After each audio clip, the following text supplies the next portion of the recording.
தெலங்கானாவில் சுரங்கம் இடிந்து விழுந்த விபத்தில் 6வது நாளாக மீட்புப் பணிகள் தொடர்கின்றன. சுரங்கத்திற்குள் சிக்கியுள்ள 8 பேரை உயிருடன் மீட்பதற்கான வாய்ப்புகள் குறைந்து வருகின்றன. ஸ்ரீசைலம் இடதுகரை கால்வாய் திட்டத்திற்காக நாகர் கர்னூல் பகுதியில் கால்வாய் அமைக்கும் திட்டத்தின் ஒரு பகுதியாக சுரங்கம் தோண்டப்பட்டு வந்தது. கடந்த 22ஆம் தேதி சுரங்கத்திற்குள் தண்ணீர் பெருக்கெடுத்த நிலையில் கட்டுமானம் இடிந்து விபத்து ஏற்பட்டது.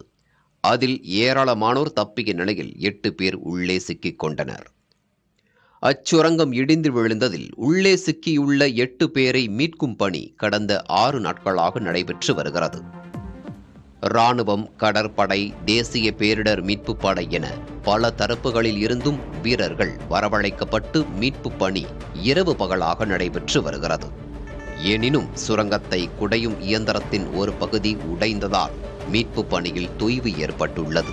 விபத்து ஏற்பட்ட பகுதிகள் சேற்று மண் படிந்திருப்பதால் அதனை அகற்றுவதும் பெரும் சவாலாக இருக்கிறது.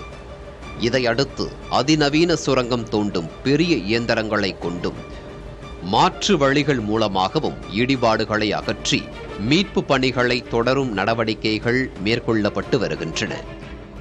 இன்னும் 2 நாட்கள் மீட்பு பணிகள் தொடரும் என்று தெரிவிக்கப்பட்டுள்ளது.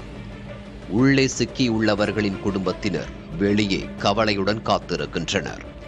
8 பேரும் சுரங்கத்திற்குள் 6 நாட்களாக சிக்கியுள்ளதால் உயிருடன் இருப்பதற்கான வாய்ப்புகள் குறைவு என தேசிய பேரிடர் மீட்பு படை அதிகாரிகள் தெரிவித்தனர்.